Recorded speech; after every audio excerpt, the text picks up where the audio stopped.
Guest stars. You gotta have them.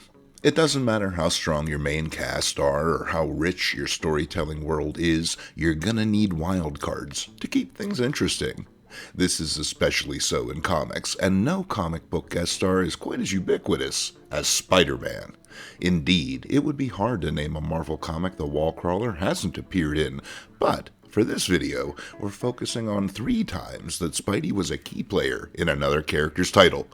Load up your automatic camera, pack some extra web fluid, and give Aunt May a kiss, because it's time for breakfast. Breakfast!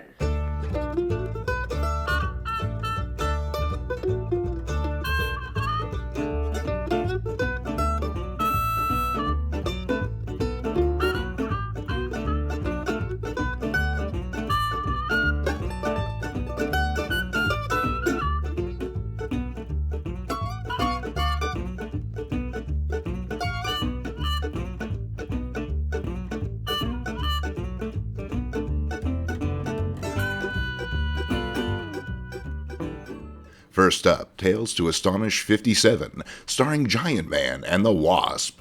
Written by good old Stan Lee and lovable old Dick Ayers, our story begins with High Pockets Pym shrinking down to talk to his normal-sized partner. He's got a present for Jan, although, to her disappointment, it isn't diamonds or furs.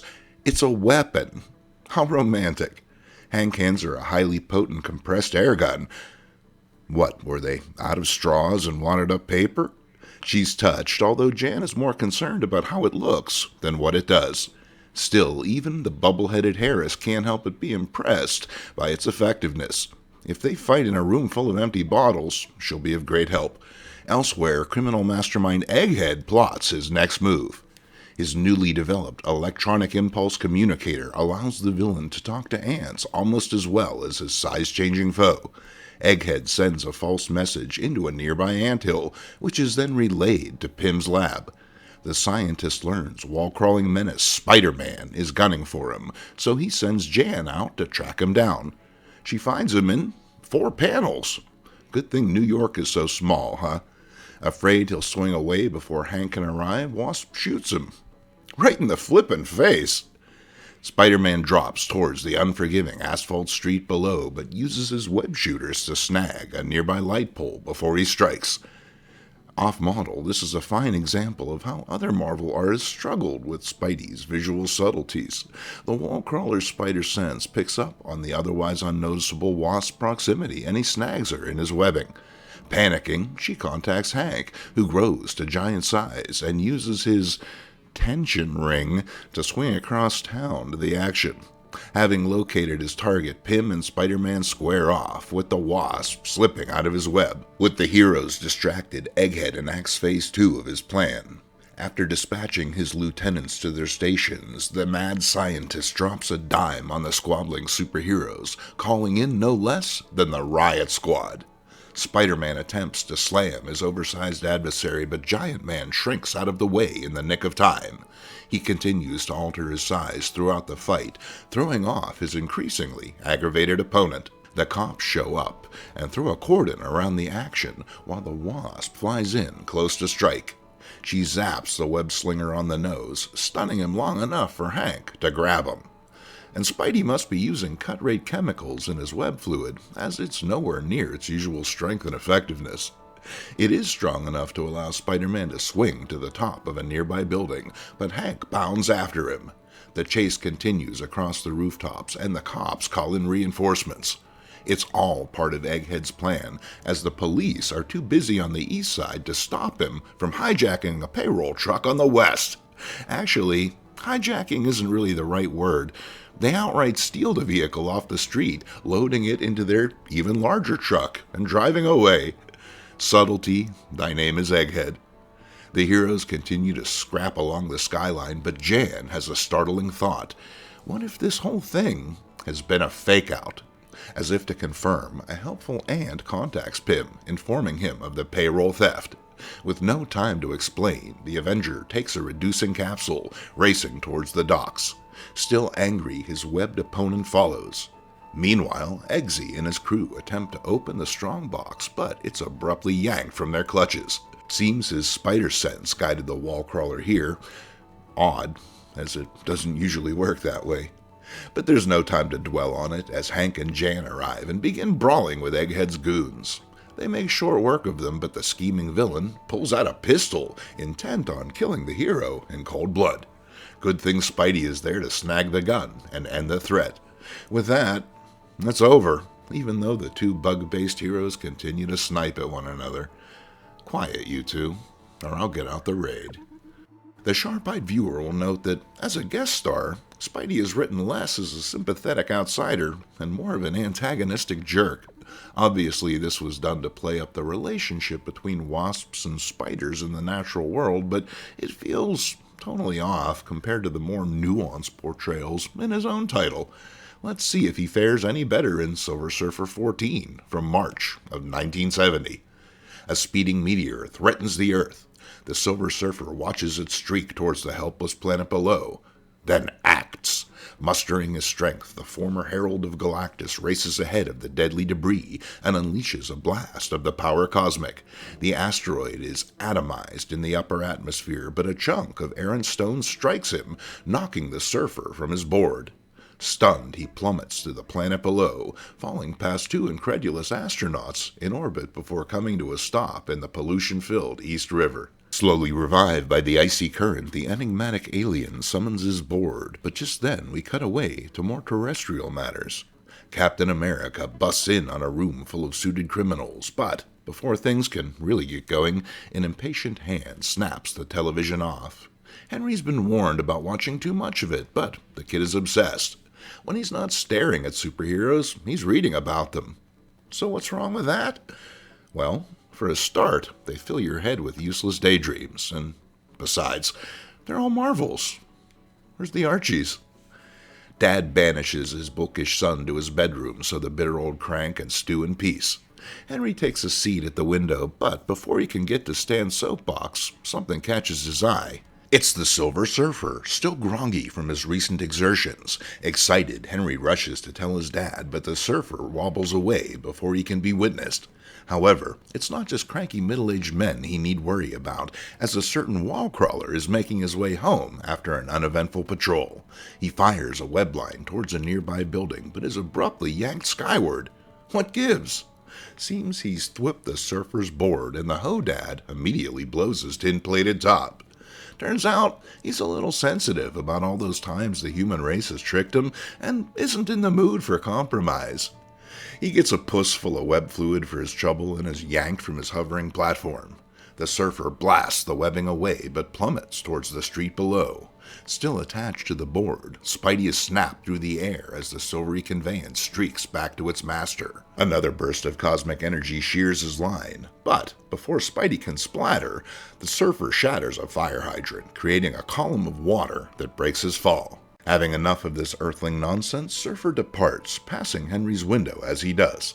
Unwilling to miss him again, the boy races to the rooftop, where he finds the Silver One ruminating on the unfairness of it all. Why can't people just leave him alone to mope? Speaking of, a decidedly damp Spider-Man corners his quarry. There's only room for one chronically misunderstood superhero in this town, and it ain't gonna be Mr. Clean here. To emphasize his point, Spider-Man punches a still-seated Surfer right in the side of his chrome dome. Maybe J. Jonah Jameson was right about this guy after all. Well, even a milksop like the Surfer has his limits, and he sends the wall crawler flying. Heedless of the danger, Henry goes in for a closer look as Spidey webs up his silvery foe before he can flee. The Surfer topples off the edge of the building but lands on a nearby fire escape, which he heats to incinerating levels to drive back the relentless Spider-Man. Hope nobody's cat was out there. Refusing to take a point, Spidey circles back. It's odd how a guy who so often misjudged himself can't take 2 seconds to listen. I mean, the Surfer speaks perfect English. But no, the web menace returns and knocks him from the metal stair, snagging him in a leg lock. At the same time, the powers that be swing into action as these two reckless clowns threaten to hurt more than themselves. Soon, no less than a military battalion is rolling down the Manhattan streets, evacuating buildings along the way. This is a problem, as Henry's still up there, somewhere. In fact, he's hanging 10 on the Surfer's forgotten board. A shame he can't make it fly.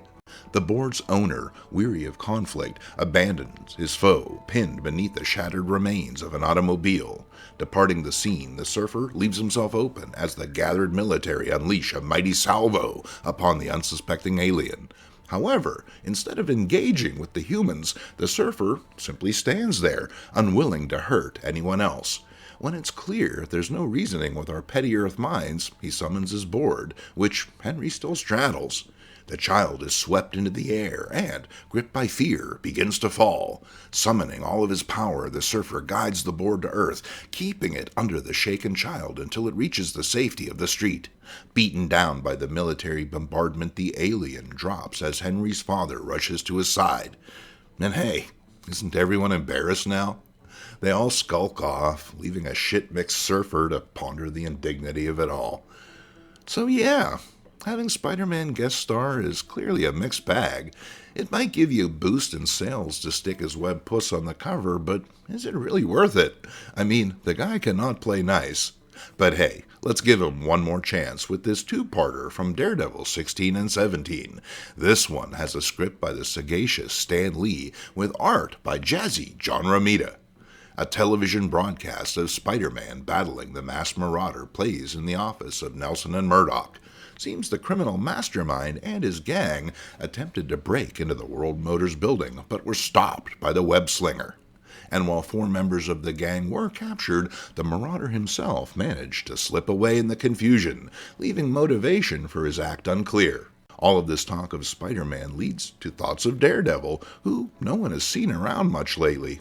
Foggy takes this opportunity to bad talk the Crimson Crusader, calling him a glamour boy, whatever that's supposed to mean. Karen takes him to task and the pair dither on while Matt quietly frets. Maybe you should all get out of the office for a while. You're starting to enter soap opera territory here. Elsewhere, the masked marauder enacts his master plan. He's assembled an entire room full of Daredevil doppelgangers to keep Spider-Man busy so he can get back to criming. Everyone is to take their positions around the city and attack when the word is given, but one of the Hornheads takes issue with the plan. Grateful to him for speaking up, the Marauder makes an example of the counterfeit crime fighter, zapping him with a blinding opti-blast for his insolence.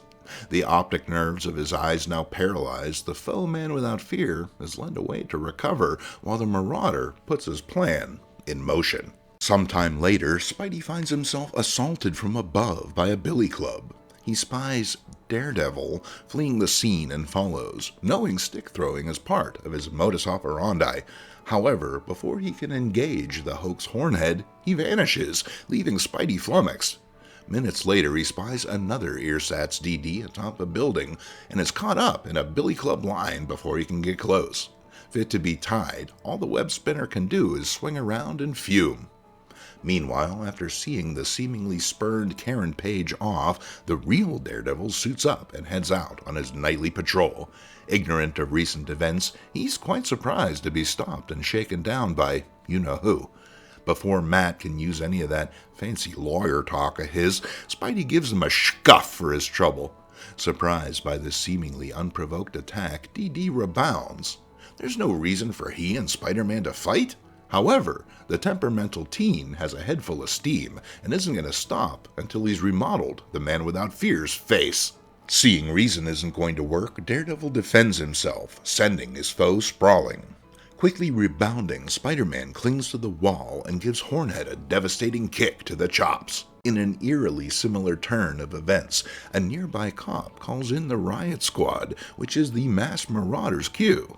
While the police are busy, he and his men can return to the World Motors building, succeeding where they last failed.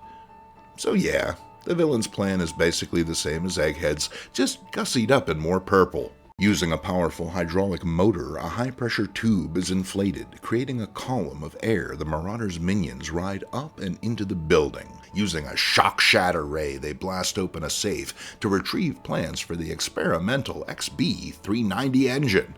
And the Marauder would have gotten away with it too, if it wasn't for these lousy cops. In fact, he still gets away with it, giving them a dose of his fizzy blasts. Egghead? Take notes. Elsewhere, our heroes obstinately refuse to talk it out, instead continuing the fight. And hey, I get it. The comic was sold on the premise of these two brawling, but I can't help but feel the motivation could have been a little stronger. I mean, neither one is especially invested in fighting the other, instead scrapping as a matter of pride or course. But don't worry, Marvelite, as things are about to get very personal. Using his billy club, Dee snares his foe, trapping Spider-Man with his own nigh unbreakable line. As Bart Simpson would say, the ironing is delicious. Instead of taking the opportunity to ask, "So, why exactly are you fighting me now?" Old Hornhead simply takes a powder. He reasons someone is masquerading as him and swings off to find them, leaving Spidey to free himself. However, instead of simply going home and watching Laugh-In, his inexplicable spider sense leads him to his foe. Bursting into the offices of Nelson and Murdoch, the web-slinger reaches out and grabs Foggy Nelson. Wow, didn't see that one coming. Picking up next issue, and Spidey dangles a powerless Foggy from a shattered window, attempting to terrorize the corpulent counselor into admitting he's Daredevil. Meanwhile, Matt just stands there slack-jawed. Protecting your secret identity, I get, but this borders on cowardice. I mean, Karen is more effective at talking Spidey down, and Murdoch is supposed to be a big-shot lawyer. Check out his thought balloon. I was afraid I'd have to give myself away in another few seconds. Sure, man. Whatever you say. Confused at how the pudgy prosecutor could possibly be the swashbuckling Daredevil, Spidey swings off with a harsh warning, leaving the trio to collect themselves. But before Matt can suit up and follow Foggy's assailant, Foggy strongly implies that he is, in fact, Daredevil. He just doesn't want to talk about it. And while Karen is initially skeptical, the mind game actually starts to work, making her doubt her own senses. The whole time, Matt just watches, allowing the mania to spiral. Oh boy, I'd say a nice long break might be in order, but honestly, these three wackos deserve each other. At least the damage is localized. Now the trauma is nice and flowing, Matt heads out as Daredevil. He reminds us via internal monologue the real villain of the piece is the masked marauder who stole the XB390 engine last issue. An interesting note is this panel was later used by Topps in their Marvel Comics sticker series, although who wrote the joke remains unknown. Dee returns to the World Motors building and, using his enhanced hearing, eavesdrops on a meeting in the executive penthouse office. There's much hand-wringing over the loss of the experimental engine, but, in his haste, we learn the Marauder left behind a key component. This gives Daredevil an idea. He goes to no less than J. Jonah Jameson himself with his pitch, and the publisher is only too eager to comply. All he has to do is read a specially prepared speech asserting Spidey is in league with the masked marauder, and the two gooses are good as cooked.